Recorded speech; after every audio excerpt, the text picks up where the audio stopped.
Greetings, this is Griff Ruby, yet another Isaac Asimov short story review. At least his name is on the cover, but the rest of the cover has nothing to do with this story. December 1953 issue of Universe Science Fiction. It does, of course, appear on the table of contents. There it is, Everest by Isaac Asimov, page 30. We'll get to the story and the things that go with it shortly. There's a little bit of a background. The story that he presents in By Jupiter, which gathers that story, perhaps for the first time, into a short story collection. As you know, By Jupiter seems to be the place for all the miscellaneous and mostly little short stories published mostly in the 1950s that didn't show up anywhere else. Mostly because they're kind of obscure and some of them are not all that great, but at any rate, there it is. And what happened is, at a rare occasion for him to have traveled, he's in Chicago. On April 7, 1953, he visits the offices of a magazine, which is the Universe Science Fiction. It has this editor, some lady named B. Mahaffrey. Apparently, she is, as he describes, an extraordinarily good-looking woman, although, let's say, science fiction writers have voted her 2 years running the editor whom they would most like to submit. Okay.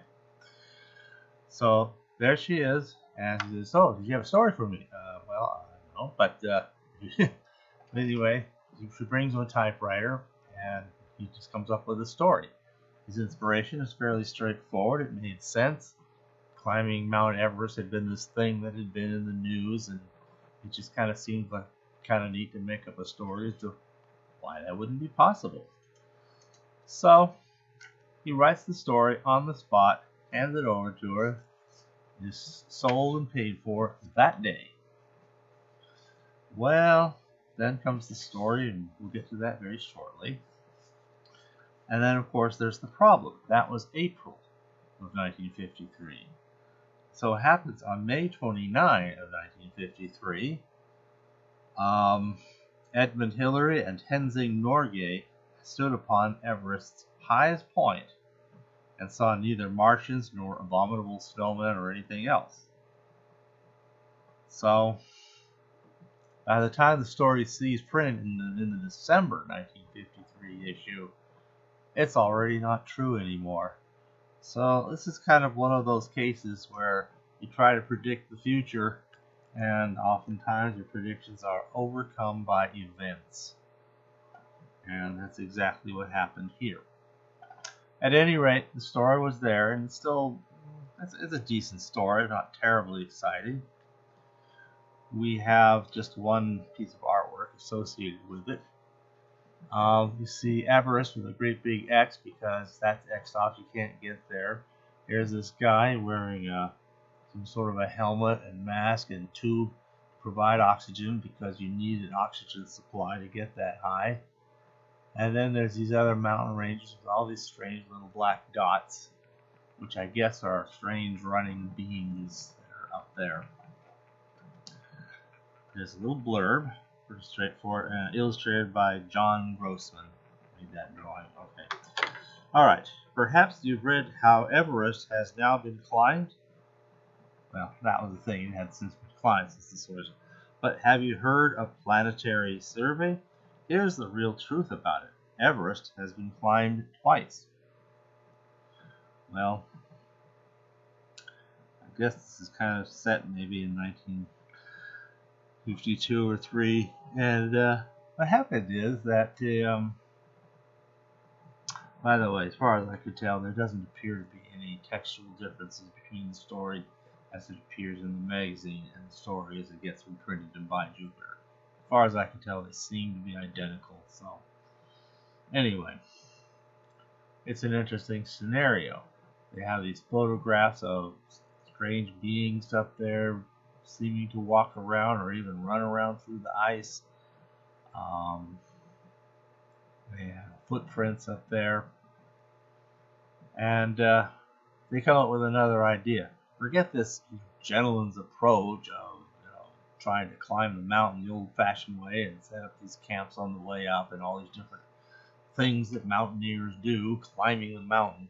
We just want to get to the top. Forget all this trying to climb it. So we just have an airplane and drop him from an airplane.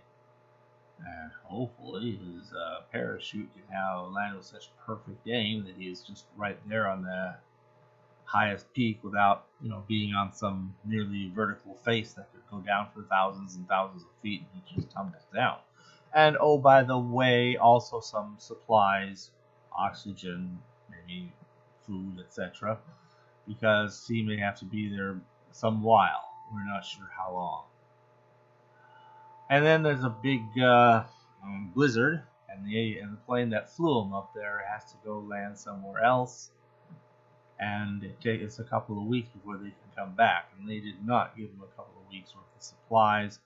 So they got to go there. They want to look for his body. No body found. There is the smoke curling up like a smoke signal. And, well, there are beings up there. The beings don't want us up there. They're not shown. But he was already kind of landed there, so they kind of took care of him till we could take him away, and that would be that. And so, that in a nutshell. There's a little more about the beings. Are they abominable snowmen or what else? There's a little bit more about them and how they might be, how they might have evolved and so forth. So, there's still a little bit of meat left on the bone, but you'll just have to get from reading the story. It's a cute little story, but obviously there's nothing up there but thin air, and it is really high, and probably a lot of the places to climb are very steep and wildly dangerous, and you really have to know what you're doing to get up there. And then you only got till your oxygen gives out to get back down low enough where you don't need oxygen. So, but it was kind of an interesting story. It wasn't meant seriously. He makes it clear he doesn't seriously believe that there would have been such a thing. He never did. But it's kind of weird seeing, such a solid scientific mind basically postulating a here there be dragons kind of scenario, to describe the lands or oceans or places where people haven't gone, and here there be dragons, like you see on old maps, or like you think you see on old maps. I don't know if that actually exists, but it's kind of a stereotype thing. Anyway, that's the next story. It's a fairly short, simple one, not much to it. I've already given away most of it, but like I said, there's still a little bit of meat left to get from an actual reading, which is still fun. Small, but moderately fun read. And that's really all I have to say for that one. Thanks for listening.